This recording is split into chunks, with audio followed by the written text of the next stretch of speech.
ایک صاحب نے سوال پوچھا، کہنے لگے میلاد کس کو منانا چاہیے؟ میں نے کہا اس بیٹی کو منانا چاہیے میلاد جو زندہ ہوتی تھی تو دفن کر دیا جاتا تھا، پر میرے رسول نے فرمایا اب جو بیٹی پالے گا نا میں اس کا بازو پکڑ کے جنت میں ساتھ لے کے جاؤں گا۔ میں نے کہا میلاد اس ماں کو منانا چاہیے جس کا بیٹا گلے میں رسی ڈال کے ماں کو منڈی میں بیچ آتا تھا۔ میرے مصطفیٰ کریم نے فرمایا جنت 7 آسمان کے اوپر سدرۃ المنتہا کے پاس تھی، پر میں نے وہاں سے کھینچ کے لا کے ماں کے قدموں کے نیچے رکھ دی ہے۔ میلاد اس باپ کو منانا چاہیے جس کی اولاد ڈنڈوں سے مارتی تھی، پر رسول کریم علیہ السلام نے فرمایا سن لو سن لو سن لو، اب جس کا ابا راضی ہوگا اسی کا اللہ راضی ہوگا۔ میں نے کہا میلاد اس غریب کو منانا چاہیے جو بھینس کی طرح بکری کی طرح منڈی میں بکتا تھا، پر مصطفیٰ نے کالے رنگ والے حبشی غلام کو سینے سے لگا کے کہا غریبوں کو چھوٹا نہ سمجھنا، میں اللہ کا رسول جب جنت میں جاؤں گا تو آگے بھی غریب ہوں گے، پیچھے بھی غریب ہوں گے، دائیں بھی غریب ہوں گے، بائیں بھی غریب ہوں گے۔ فرمایا امیر ویٹنگ لسٹ میں ہوں گے، 500 سال بعد جنت میں جائیں گے، غریبوں کے لیے جنت کے دروازے 500 سال پہلے ہی کھلوا دوں گا۔ اسے منانا چاہیے، میلاد منانا چاہیے۔ اور میں نے کہا مولوی سن، تجھے پوچھتا کوئی نہ، تیرا ذکر کوئی نہ کرتا، لیکن تو ممبر پہ بیٹھا ہے، تو محمد عربی کے نام کا کھا رہا ہے، تو علی کے نام کا کھا رہا ہے، تو عمر عثمان اور ابو بکر کے نام کا کھا رہا ہے، تو اسنین کا صدقہ کھا رہا ہے۔ تجھے نہ تیری کبھی کسی نے برادری پوچھی، نہ کبھی تیرا کسی نے ایڈریس پوچھا، نہ کبھی کسی نے تیری سند پوچھی، لوگ تیرے نعرے لگاتے ہیں، لوگ تیرے ہاتھ چومتے ہیں۔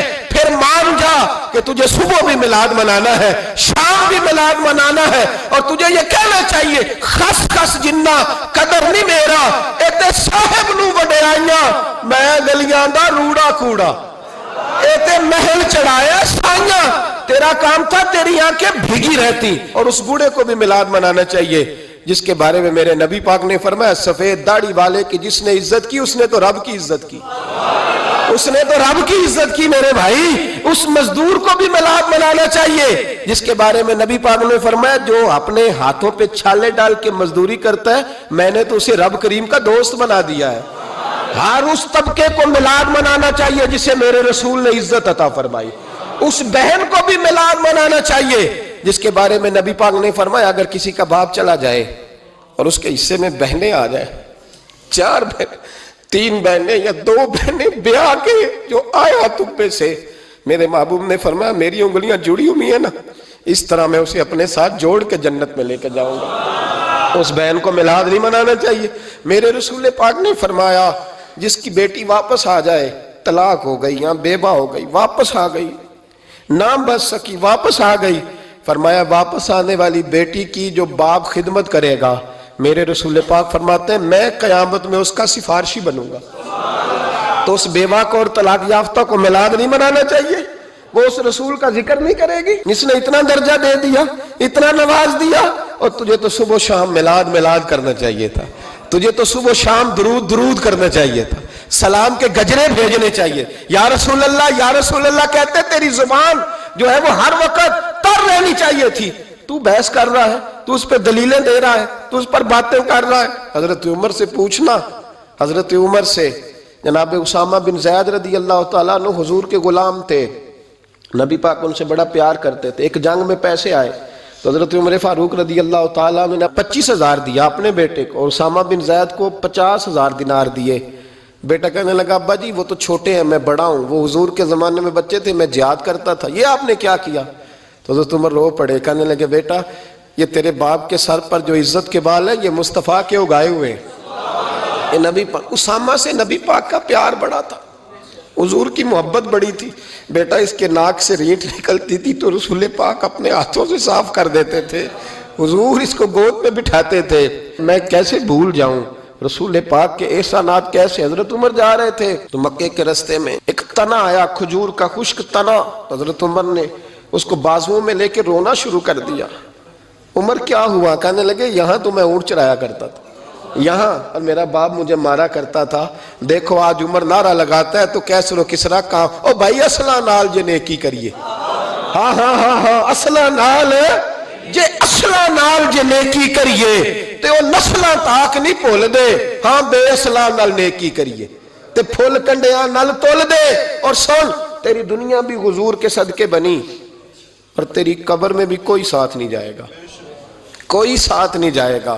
قبر میں بھی مصطفیٰ کریم صلی اللہ ہو. اور دیکھنا قبر کے اندر بھی کبھی کوئی گیا ہے؟ قبر میں بھی رسول پاک, قبر میں بھی رسول پاک, قبر میں بھی رسول پاک. میرے استاد فرمایا کرتے تھے بتاؤ جس قبر میں نبی پاک آئیں گے وہاں عذاب کیا ہونا ہے؟ جب حضور ہی آ گئے تو عذاب کیا ہونا ہے؟ نبی پاک تو جدھر سے گزر جائیں رب وہ جگہ جنت بنا دیتا ہے. وہاں کیا عذاب ہونا ہے؟ وہاں تو دیدار ہونا ہے. تیری قبر میں بھی نبی پاک.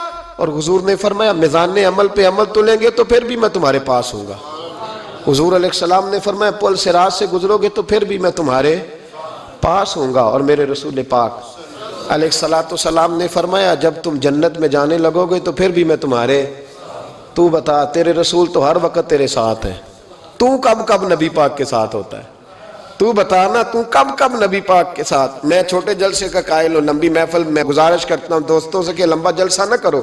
لیکن ایک جگہ پہ میں گیا تو ایک بڑے پڑھے لکھے آدمی نے مجھے کہا مولانا ان کو سمجھائیں, آدھی رات تک بٹھائے رہتے ہیں, ان کو سمجھائیں. میں نے کہا میں سمجھاؤں گا پر آپ بھی ذرا اپنا لب و لہجہ تھوڑا دھیما کریں.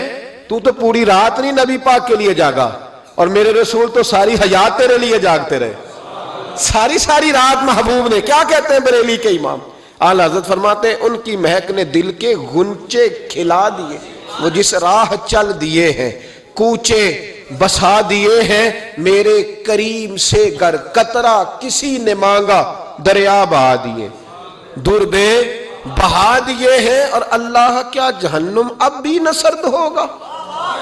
اللہ کیا جہنم اب بھی نہ سرد ہوگا؟ رو رو کے مصطفیٰ نے دریا بہا دیے, رو رو کے مصطفیٰ نے. اور پھر کہنے لگے رو رو کے مصطفیٰ نے ان کے نثار کوئی کیسے ہی رنج میں ہو جب یاد آ گئے ہیں سب غم بھلا دیے, جب یاد آ گئے ہیں سب غم. اسی لیے تو ہم کہتے ہیں میلاد کھل کے مناؤ. رسول پاک کا میلاد بہانے کرتے ہیں, بہانے وہ کرتا ہے جس نے کام نہیں کرنا ہوتا, جس نے کرنا ہوتا ہے وہ بہانے.